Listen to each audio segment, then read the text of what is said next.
Life is real, life is real, life is real, life is real, you know.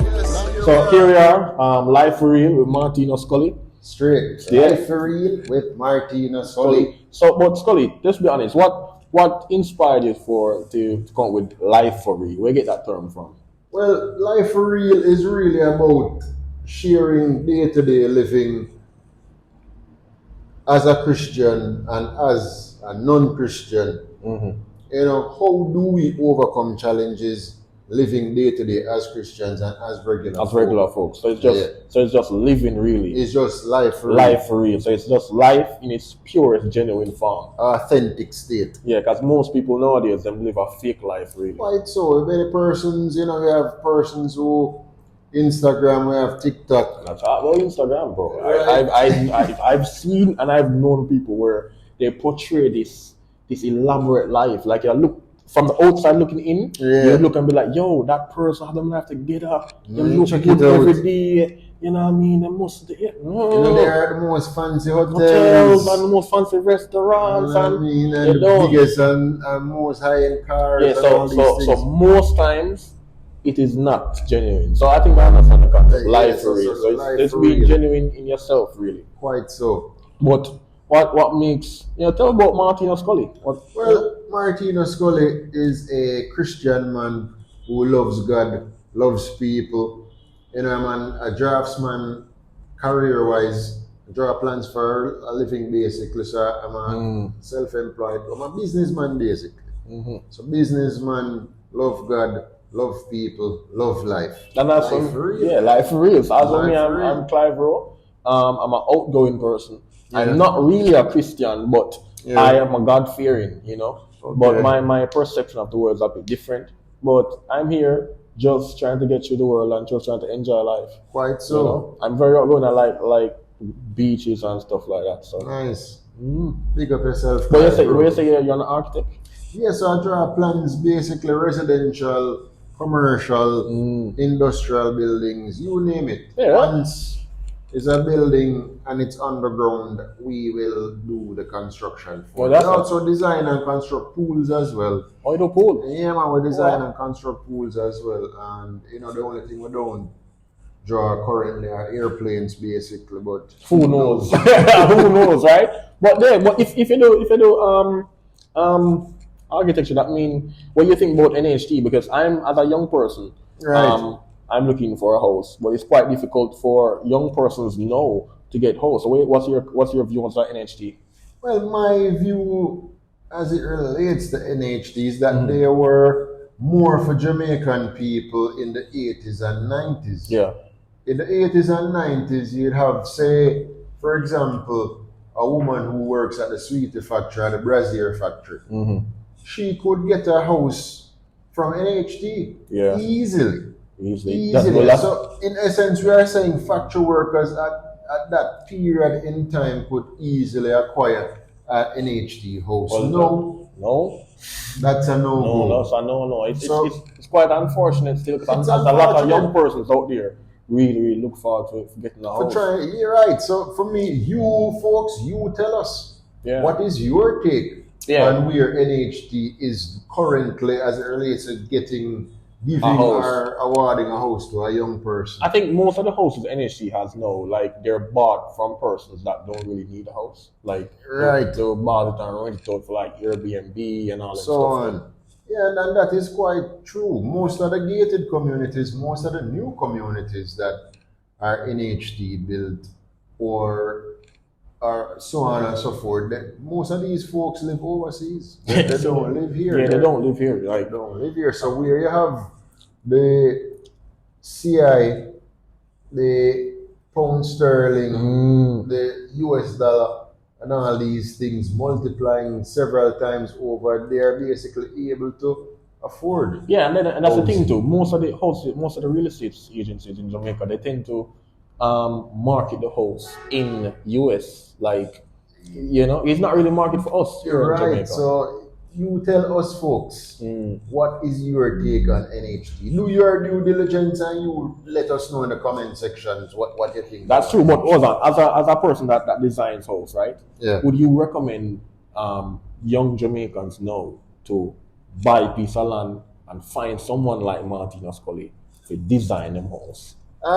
You know, it's a bit ticklish to me. It's a bit ticklish. But which route is better? NHT, which is quite difficult currently, Right. or buying or building your own house. It all depends on your circumstance, your situation. Are you a single individual? Are you married? Where are you career-wise, or how much money is it that you earn? I mean, realistically speaking, purchasing piece of property is also expensive. Oh, okay. Construction in itself is also expensive. Well, expense is So expense it will always hold on for something. yeah, so I mean, it is a tricky one. I mean, for me, I think the easier route is trying to get a ready-made house and then doing an extension onto it or doing an addition, because it is quite challenging to purchase a piece of property and get construction going.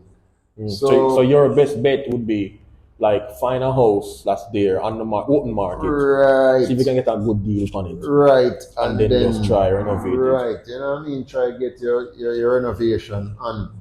I mean, it is challenging in every way you can think possible. Yeah, life is challenging, and that's why we try our best to make it work. Right. The Jamaican dollar doesn't really help. It doesn't help. And also, as I said, back in the 80s and 90s, NHT basically operated as a real trust, something that was there for the person who was a factory worker or somebody who at least had a steady income coming in. They were able to purchase a home. So back then they were life for real. They were life for real. Yeah, what do you think about the new money? As the Jamaica makes some new money the other day, they're pretty and no value. Yeah, the new one of them super pretty. I mean, in a real life. My greatest thing about this new money is them never put Bob Marley on one of the new money. I mean, why? Bob Marley has done so much for the country at large in terms of the culture of reggae music, the culture of Jamaica. And yet still, you can't say Bob on the money. But that's the thing. I think most people would say, "Oh, he's not a hero," but who is on it now? Some former prime minister. Former prime ministers they are not considered heroes. Nanny of the Maroons, Paul Vogel, Sam Sharp. Those persons will be considered as heroes. And I think Bob Marley flip on money for sure. Yeah, man, Bob Marley need to flip on one of the notes, because we have moved towards the digital age where they say that paper money or other materials that make money will soon be no more. So why wouldn't we put the great reggae artists on the money? We need to do it before the paper money them phase out, or whatever material them use make the money phase out. We don't want Bob miss out on that. But that's a thing to do. So you think, what's your take on it? Do you think Bob Marley should be on our money? I personally think he should. Like, he's one of the greatest artists of all time. Worldwide. The two most famous artists we have to say is Michael Jackson and Bob Marley. I would put Bob Marley on the money. Straight, they want to have to put Uncle Bob up front. What do you mean? Uncle Bob off the point for true. So put Uncle Bob up front. So in a real life, we need for. What is your take? Yeah. I mean, place your arguments in the comment section and let us know what you think about Bob being placed on. I think people would say like he's more of a rebel, but that's what we don't want. Yeah, and then people, I mean, in terms of Rastafarianism with marijuana smoking and stuff, but we don't have to put Bob on the thing with a spliff in our mouth. Yeah, that's true. Crazy photos with Bob all over. And what can you think about it? What would that Bob being placed on the let's be honest, right? What more do you think we'd have to do for make someone a hero? Because what are the requirements of being a national hero? Yeah, that is a very good question. Yeah, like Bob Marley wasn't really fighting wars, but like Nanny, well he was. He was doing that political war at the time too. Well, I mean, in some aspect, what I said, Bob ultimately did try to sell universal love. You know, one love, as the song says, basically. And I think he shared a great deal of wisdom in his music to at least inspire peace and I think he should. love. I think I'm telling you which picture them have. You know this picture they have where he stands with the guitar and points like the one love thing. Yeah. That's the picture they should use. That's the picture they should have. Them could have put on the money. I'm a shake. You know what I mean?